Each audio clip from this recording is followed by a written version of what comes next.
Venezuela. Kalau kita dengar nama negara ini, mungkin yang kebayang adalah krisis. Padahal negara ini seharusnya jadi salah satu negara termakmur di dunia.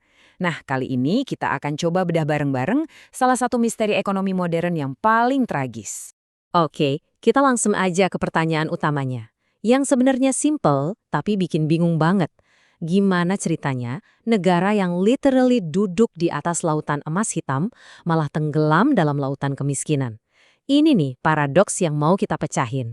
Biar kebayang segede apa kekayaannya, coba lihat angka ini. Venezuela itu punya cadangan minyak lebih dari 300 miliar barel. 300 miliar! Itu bahkan lebih banyak dari Arab Saudi loh. Logikanya, ini resep pasti buat jadi negara supermakmur kan? Tapi, inilah kenyataan pahitnya. Di tengah semua kekayaan alam itu, 82,4% warganya justru hidup di bawah garis kemiskinan. Complang langat kan? Pasti ada sesuatu yang salah besar di sini. Jadi apa sih yang sebenarnya terjadi? Jawabannya dimulai dari satu konsep ekonomi. Nah, ini yang membawa kita ke kerangka teorinya. Para ekonom punya istilah buat fenomena ini, namanya penyakit Belanda atau Dutch disease. Dengar namanya saya juga awalnya ngira ini penyakit medis beneran. Ternyata ini penyakit ekonomi yang bisa melumpuhkan negara yang kaya raya sekalipun. Intinya tuh begini, ketika sebuah negara tiba-tiba nemuin sumber daya alam yang menimpa, kayak minyak atau gas, ironisnya itu malah bisa ngerusak sektor ekonomi lainnya. Kenapa? Karena negara jadi terlalu fokus dan bergantung pada satu sumber pemasukan aja. Jadi rentan banget. Nah, coba kita lihat gambar ini. Ini gambaran ekonomi yang sehat. Bayangin aja sebuah negara punya beberapa mesin penghasil uang. Ada manufaktur, pertanian, jasa, kayak yang ditunjukin 3 kotak ini, semuanya jalan seimbang. Ini sistem yang kuat, yang tangguh. Tapi kemudian, boom, sumber daya alam ditemukan. Tiba-tiba, seperti yang digambarin sama panah gede ini, uang asing dalam jumlah besar banjir masuk ke satu sektor aja, minyak. Nah, aliran deras inilah yang mulai ngerusak keseimbangan, karena semua perhatian dan sumber daya tersedot ke satu titik. Prosesnya itu terjadi dalam 3 langkah yang bisa dibilang mematikan. Pertama, duit dari minyak membanjiri negara. Kedua, semua orang, pekerja ahli, investor, pindah ke sektor minyak yang lagi naik daun. Akibatnya, sektor lain kayak pertanian dan manufaktur jadi terbengkalai. Ketiga, dan ini yang fatal, mata uang lokal jadi super kuat. Efeknya, barang-barang ekspor lain jadi kemahalan di pasar dunia, nggak bisa bersaing. Ekonominya jadi pincang. Teori ekonomi ini jadi kenyataan yang brutal ketika diperparah sama kebijakan politik. Sekarang mari kita lihat era Hugo Chavez, di mana kekuatan ekonomi tadi bertemu dengan keputusan-keputusan pemerintah yang mengubah segalanya.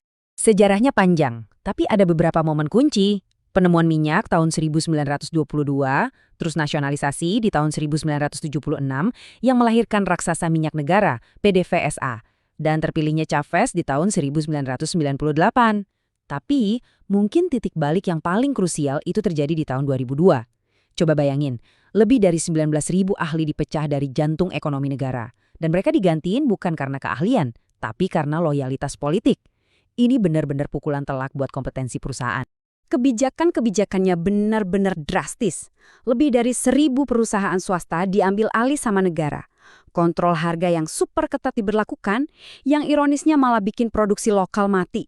Semua ini dibiayain pakai duit minyak sambil negara terus-terusan numpuk utang. Intinya, seluruh mesin ekonomi negara dibajak buat tujuan politik. Dan kutipan ini ngegambarin situasinya dengan sempurna. Perusahaan yang jadi jantung ekonomi Venezuela udah nggak dijalanin kayak bisnis, tapi lebih kayak sayap politik partai yang berkuasa. Loyalitas jadi jauh lebih penting daripada kemampuan.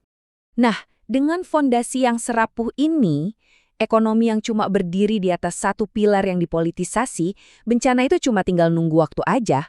Mari kita lihat momen ketika semuanya benar-benar runtuh. Pemicunya adalah jatuhnya harga minyak dunia di tahun 2014. Lihat aja grafiknya. Harga anjlok dari sekitar $100 jadi cuma $40 per barel. Buat Venezuela, ini bukan cuma berita buruk. Ini adalah gempa bumi ekonomi yang menghancurkan satu-satunya tiang penyangga negara. Karena pendapatan minyak hilang, pemerintah kehabisan duit. Solusinya, cetak uang sebanyak-banyaknya. Hasilnya, hiperinflasi yang angkanya benar-benar di luar nalar. Di puncaknya bulan Februari 2019, inflasi per bulannya mencapai, coba tebak, lebih dari 344.000%. Uang jadi nggak lebih berharga dari kertas toilet. Angka-angka tadi mungkin abstrak ya, tapi dampaknya ke manusia itu nyata dan mengerikan banget. Kutipan ini merangkum tragedi kemanusiaan yang terjadi. Orang-orang terpaksa makan dari tempat sampah untuk bertahan hidup. Coba kita lihat datanya di tabel ini biar lebih jelas. Gaji minimum bulanan anjlok dari sekitar $400 jadi cuma $3. Bayangin hidup dengan uang segitu sebulan. Lebih dari 7,8 juta orang, itu sekitar seperempat populasi terpaksa kabur dari negaranya sendiri. Dan seperti yang kita lihat tadi, sebagian besar yang tinggal jatuh ke dalam kemiskinan. Tentu aja ceritanya nggak pernah sesederhana itu. Selalu ada perdebatan sengit tentang peran faktor dari luar, terutama sanksi internasional. Yuk kita lihat gimana sanksi ini bikin situasinya jadi makin rumit.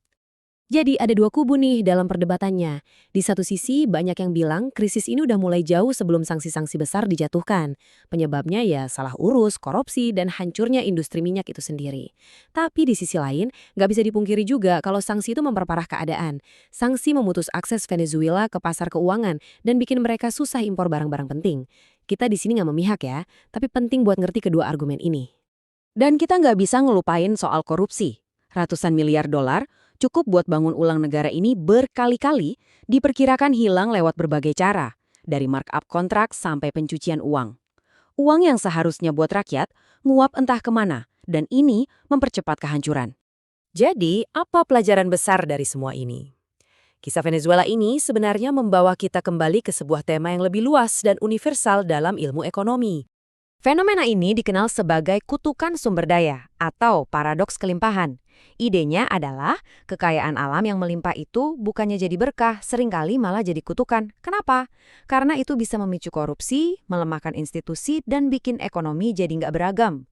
Venezuela sayangnya adalah contoh paling tragis dari fenomena ini. Pada akhirnya, kisah Venezuela meninggalkan kita dengan satu pertanyaan yang terus menghantui. Ketika sebuah negara menemukan kekayaan luar biasa di bawah tanahnya, apakah itu jaminan kemakmuran atau justru awal dari sebuah tragedi? Jawabannya, seperti yang kita lihat dengan sangat jelas, ternyata nggak terletak pada sumber dayanya, tapi pada orang-orang yang mengelolanya.